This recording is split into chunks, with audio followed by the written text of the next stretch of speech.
Hi, and welcome to another episode of Ask on CYC. Just a warning to the viewers. Today's episode is not live. It's pre-recorded for unforeseen circumstances. However, if you enjoyed today's episode and you're happy to contribute by asking questions, please show us interest and we'll do another segment, a part 2 to today's episode. So send your interest to 0416 551 292. So the topic today is purity within a marriage. So people think once they get married in church and sign the contract, it's the golden ticket to the Willy Wonka chocolate factory. But instead of chocolate, we are talking about sex.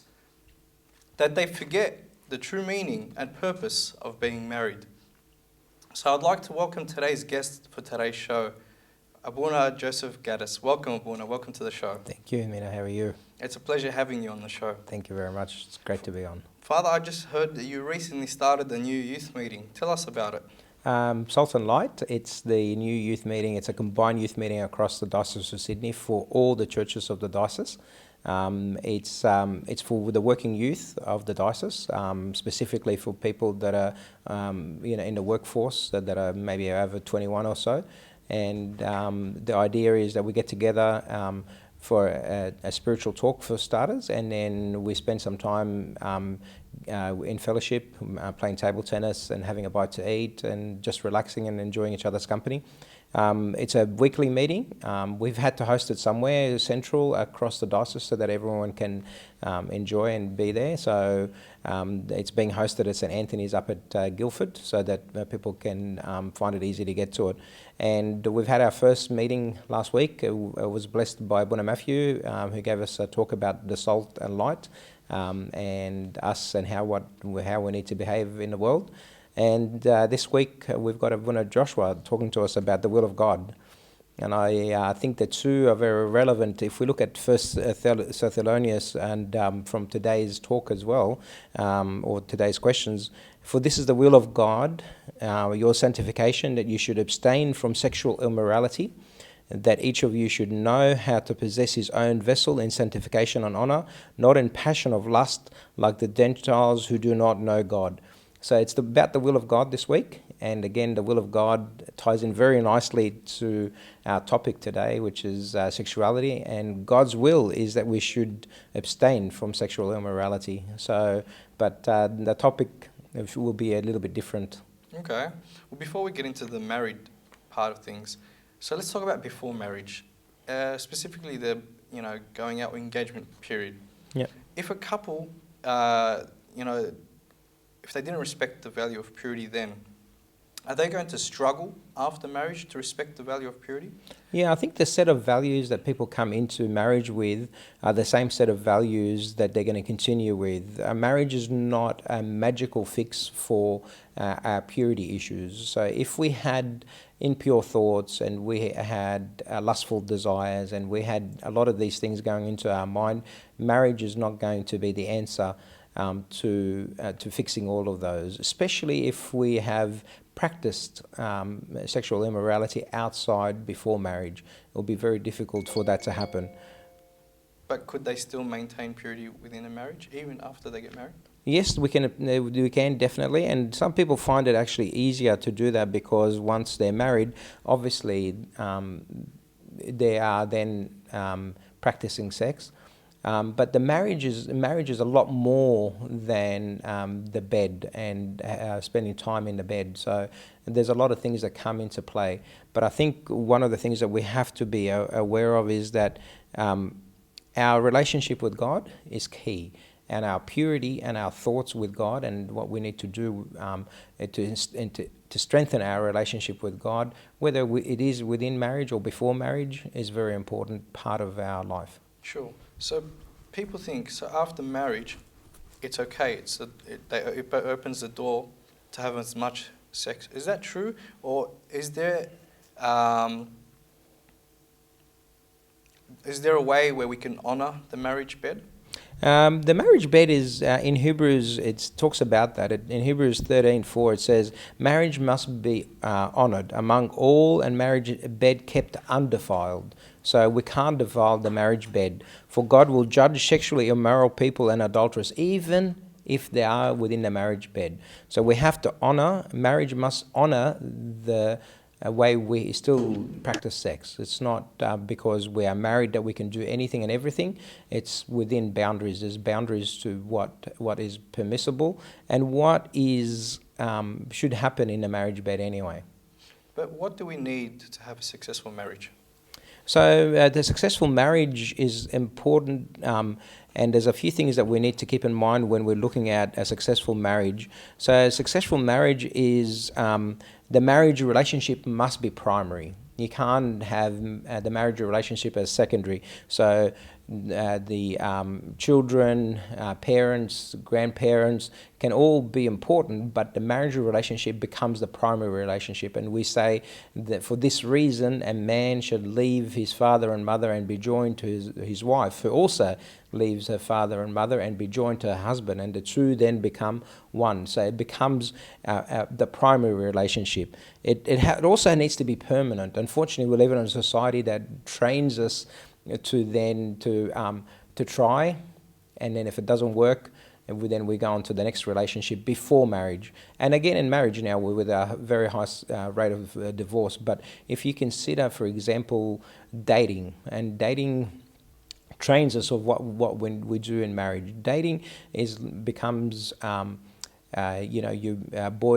meets girl, girl meets boy, falls in love with girl, and girl falls in love with boy, and then everything is wonderful, and they continue that relationship, and usually they take it further, not just a friendship, but with sex. And then when the going gets tough, the tough get going, and they leave. So, and breakup after breakup. So that's trained us so that in dating, we're trained as soon as things get tough, we leave each other. In marriage, it's supposed to be permanent, that we should not leave marriage for any reason, for just any reason. But because we are so used to when when things go tough, then people actually leave marriage as well, similar to what they did beforehand. And the other one, it must be exclusive. Marriage is about exclusivity. We can't be, for example, multiple wives. It says, therefore, a man shall leave his father and mother and be joined to his wife, not his wives. Okay, and God always blesses the children from the first wife. So we know that, for example, in a lot of different parts of the Bible. Marriage relationship must be intimate. It cannot be intimate. It has to be intimate. And we say that one flesh, not just in sex, but one flesh, the two become one. And it's union of thoughts and oneness and join, and we then become intimate. And it says in 1 Corinthians 6:16, or do you not know that he is joined to a harlot is one body with her? For the two, he says, shall become one flesh, even to a harlot. Right? So a wife, exactly the same thing. If we are joined and we become one. So let us not be joined to harlots, but be joined to our wives. Okay. Well, Father, people think purity means abstaining from sex. But what does purity really mean? Purity is all about your heart and what's inside your heart, and dedicating your heart to God. And purity is, obviously there's a purity of heart, purity of mind, and purity of thoughts. All these are a direction that we need to live. So when we're pure, we are like Christ. We're Christ-like. And to be Christ-like means that we always think about the good things, not the bad things. Everything in front of us is available, but it's up to us to look at them with the pure eyes to start off with, to touch them with pure touches. When we, in different things that we do throughout our life, purity is one of the key things that we have to consider. And again, it starts from the heart, the thought, and the mind. Sure. Going back, is it wrong if the husband and or wife want sex all the time? I don't believe that is wrong. I believe that, and the Bible tells us that a wife should not stop her husband from accepting, or that she should give her body up to her husband when he asks, and the same thing from the husband. So both have different needs at different times for different reasons, and both should communicate that need and make each other aware of it. So I think it's important that they keep each other aware and know what their needs are. Is it wrong if each of the partner deprives the other partner? No, it's actually, we should not be depriving each other. Again, because biblically, if the husband wants, then the wife should accept. But the husband should also be conscious of when he's asking. If the wife has done a 12-hour shift, for example, she might be a nurse or a doctor or whatever she is, and she's just done a 12-hour shift, she's run around with the kids for 4 hours, and then after that he wants sex at that time, it might be very difficult for the wife to be able to get into that mode of having an intimate relationship. It could be just a sex, and that's different to intimacy. So I think sex is different to intimacy, and then the husband should be considerable and consider what's happened. And the same thing for the wife. If the husband has been out working and doing the gardening, washing the car, and then he's exhausted physically, and the wife wants sex at that point, she should be considerate about, And usually it's a good thing to plan. I'm not saying to be robotic about it, but it's a good thing to plan and to think about it, and to think about when is the right time. Sure. Yeah. Because St. John Chrysostom says that a wife shouldn't deprive her husband of it, and also vice versa. But instead, even if they don't feel like it, but they know their husband desires it, that they should sacrifice and give their husband out of love and out of sacrifice for their spouse. Yeah, I came across a book or a part of a book, Becoming One and Planning and Lasting Joyful Marriage by Don Meredith. And God steps bodily to the point, finishing any faint-hearted commitment to the sexual relationship once and for all. My body is not mine, but my mate's, and I'm here to please hereafter to demand rights over my body as to disagree with God's instructions. So God makes sex as a sacrificial act that is remunerative, in that it gets my eyes off my needs and onto the needs of my mate. So it's the needs of my mate. So I should always be considerate of my mate about what they need, and not only what I need and how I feel. So yes, we should. Communication is one of the best things in marriage. So we should talk about it. We should have an open relationship about it, and ask and talk about when and how, and or I suppose, again, like I said, planning for it is not a bad thing as well. Sure. If an unmarried person is burning with desire, and the sin is just over controlling him, isn't getting married the solution for this problem?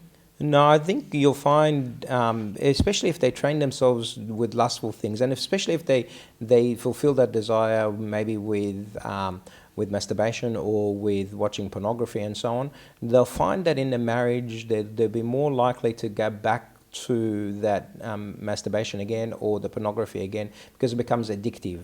So we should really keep ourselves pure, unspotted, undefiled, and away from the world.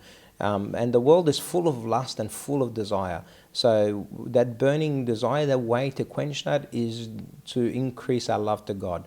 There's a beautiful story in Luke. In Luke, it talks about the fact that a demon left. Christ got rid of a demon from a person, and the demon left. And the demon went away, and the person cleaned up their act and so on, but didn't fill their life with anything else. So that when the demon was ready to come back, he came back with the 7 other demons and possessed that one person. So we have to be careful.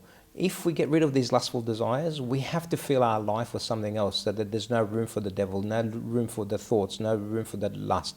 What's the best thing to fill our life with is the Bible, our A.S.K, our masses, and fill our life with spiritual life, with a spiritual life, not just a physical life, so that we train our spirit and we are filled. If we're filled, there's no room for the devil to come back with those lustful thoughts again. Sure. But within the marriage, is it possible to lust your partner? Is that even valid after you get married? I don't think the word lust in a marriage. Well, there is when it becomes, I suppose, we have to be careful. Marriage is all about love. It's about lust is about what I can get, and as we just read, it's not about what I can get. It's what I can give to my mate, and we should not be lustful in marriage, but we should again act of love. The intimacy is an act of love. You know, when two people are together intimately in love, there's no lust at all. The lust is gone. Although there's a physical desire and a physical intimacy and a physical satisfaction, but love overcomes that lust, overcomes that desire. It's more about love and being with each other intimately and together. You know, that's the difference, I think, between the two points. Okay.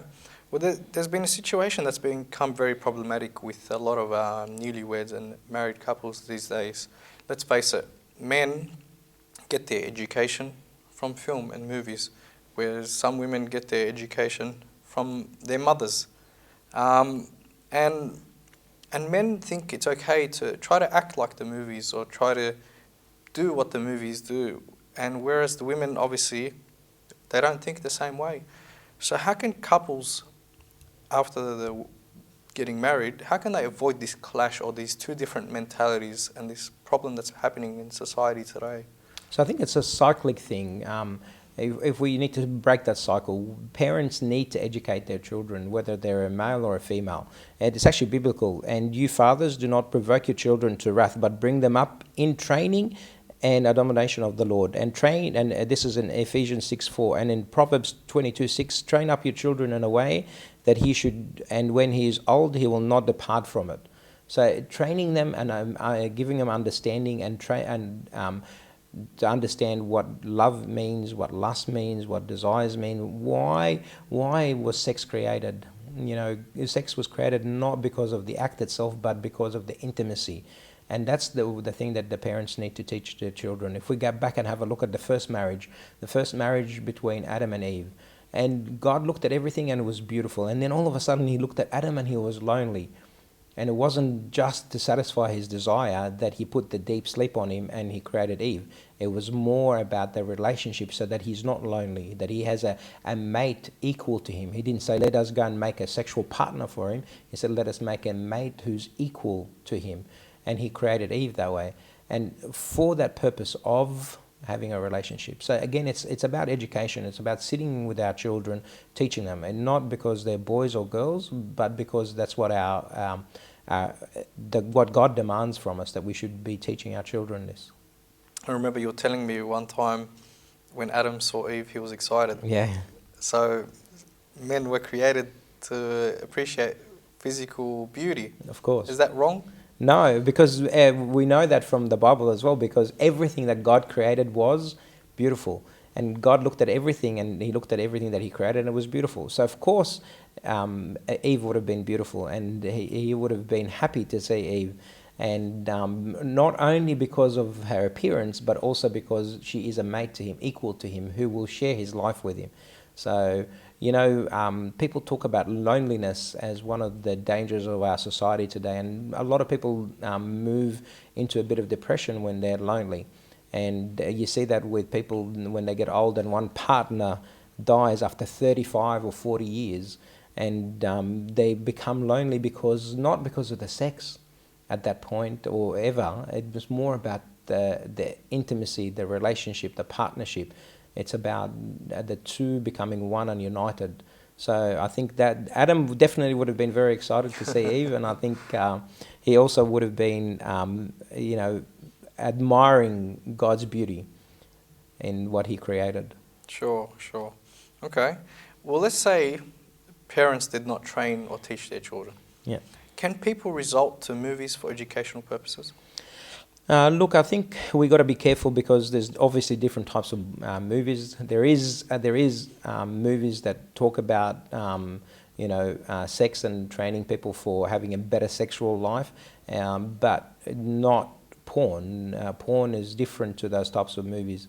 So if the people feel that they need that type of movie, then they should be very careful to look at movies that are M-rated or even PG that talk about sexuality and that type of thing that might help them. Not to go to the R-rated or X-rated movies where they are explicit and it's all about sex. And we have to understand that porn world is not the real world. You know, reading an article about the pornography world, and they say that one shot that lasts for an hour might take days for that to be taken, for that shot to be taken. So we don't, you know, porn shows sex in a different light. It's not what happens in the bedroom. And unfortunately, it paints the wrong thing. And it is addictive. So my advice to the youth that are watching, that they should not get their education from porn, and they should not use that in their marriage as a guideline, because it's not what happens in real life. You know, an hour shot, as I say, is days of shooting, so that you can actually get that same level of intimacy. Okay. When I heard of a couple that before they get intimate, they switch their religious icons around and put their Jesus picture away. That's it, hanging in their bedroom. Have they gone too far with that? Well, I mean, the icons will not judge them because they're married anyway. It's within their right to be in the bed together and intimate together. But I suppose it's out of respect, and if they feel that's the case, then that's up to them, and I think it's up to them and to talk about that with the confession father and seek guidance. But I honestly think that in a marriage, with a pure thought, with a pure marriage, a blessed marriage, a marriage that's Christ-centered, then the intimacy and the sexuality becomes a beautiful thing. It doesn't become something that a saint would look away from, but it's something that it's something that's blessed. And that's what we say to everyone, that this is a blessed marriage, a blessed union of two people together. Sure. Is it possible to have a marriage in celibacy with no sex? Yeah, we've heard of stories, even bishops that have were moved up into that rank, and they were married, and people started giving them a hard time. And when for the bishop to prove that him and his wife never practiced any sexual intercourse together or any sexuality at all, he after the mass finished, he bought the coal from the Sharia and took the coal and put it on his wife's dress, and his wife's dress never burned, which shows that she was pure and she was still a virgin in a marriage. Okay. And some people actually, in the story, I think it was from St. Anthony, I can't remember the exact details of the story, but when I think it was either St. Anthony or St. Paul, they were told that to go and to meet two brothers and sisters that were married to each other, to show them that they were more pure and more, I suppose, focusing on God. These two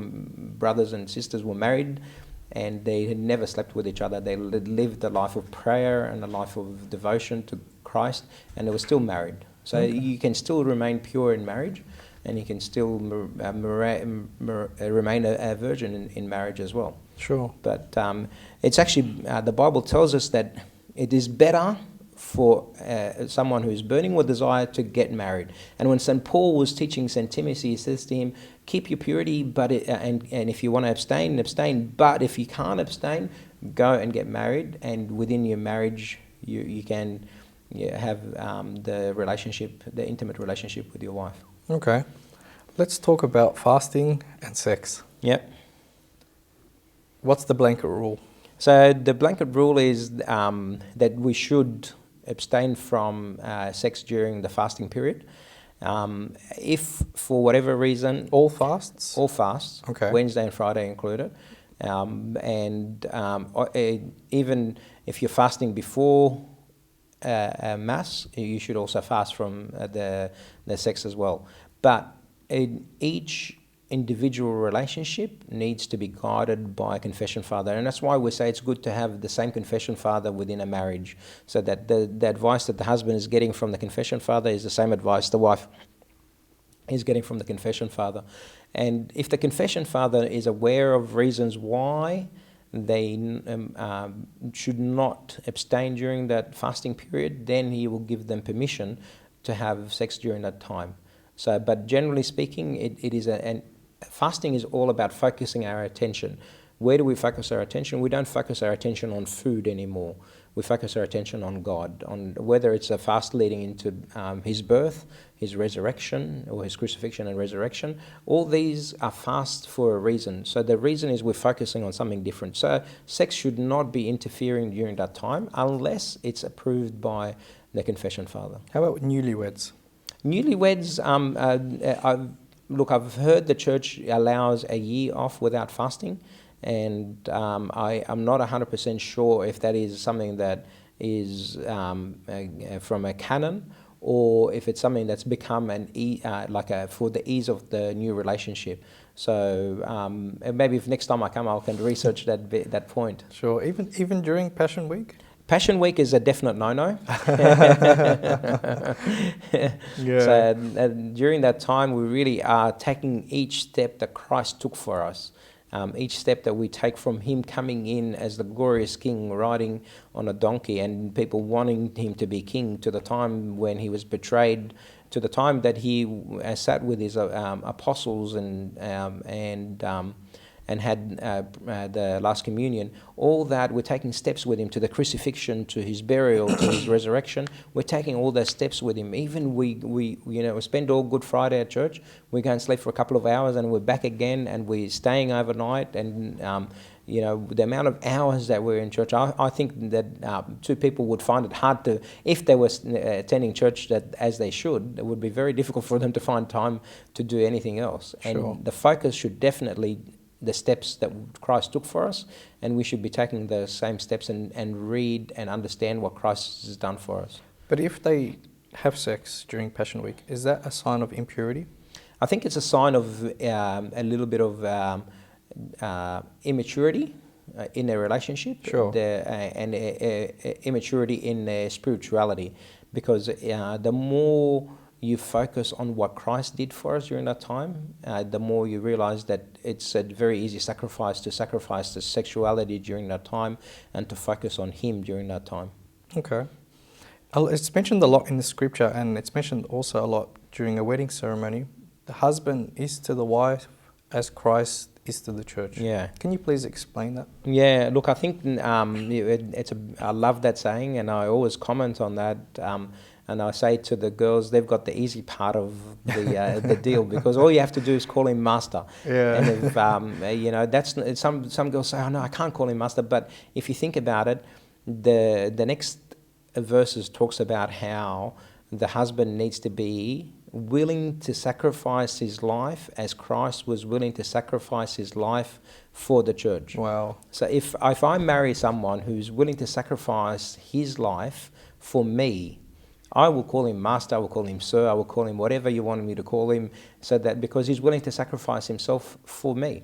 So, and that's what we have to think about. But it goes back to the husband. The husband, at that point, if you notice, the husband wears the same cape as the priest wears. And the husband is the priest of the family. And that family that is being joined together, the husband and wife that are being joined together, is a new church and a new place where they're going to have saints. The saints will grow in that place. And the husband needs to be the priest of the house. That means he needs to lead in prayer, he needs to lead in Bible reading, he needs to be the priest of that family. And for that to happen, then he needs to also be sacrificing himself. So he can't be focused on himself. He has to focus on himself and the salvation of his wife at the beginning. And once they have children, the salvation of his wife and his kids becomes his responsibility as the priest of the house. And that's the key thing. So it is, when we think about Christ and what he did for the church, Christ gave up his life for the church. And that's exactly what's required from each husband to do for his wife, to give up his life for his wife and for his household. So it's a big request. So, and then it's much easier then if your husband is doing that to call him master. It's not a problem. That's the easy part of it. Okay. Look, that's all we have for today's show, and I'd like to thank you, Abuna. No problem. And it's a pleasure having you, and thank you for the insight you have given us on this topic. Thank you. Thanks for having me. Yeah. And thank you to the viewers. And like I said, because this isn't a live show, if you have interest to send in questions, we can do a part 2 to today's show. There's many more questions for this topic. So please send your interest to 0416 551 292. Also, for next week's episode, I'm going to give you guys the power to choose the topic. You tell me what topic you want, and we'll air it for you live, and we'll answer all the questions that you have on this topic. So please, if you have any topics for next week's show, please send your topic requests to 0416 551 292. Thank you. I'm Mina Ibrahim from your CYC studios in Sydney. Good night and God bless.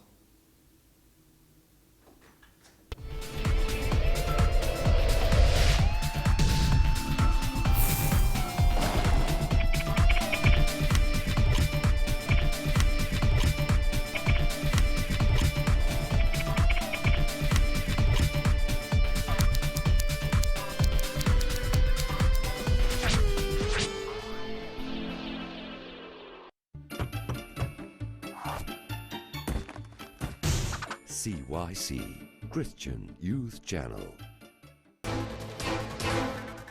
Are you interested in youth problems? I have many friends who would say that their body is their business.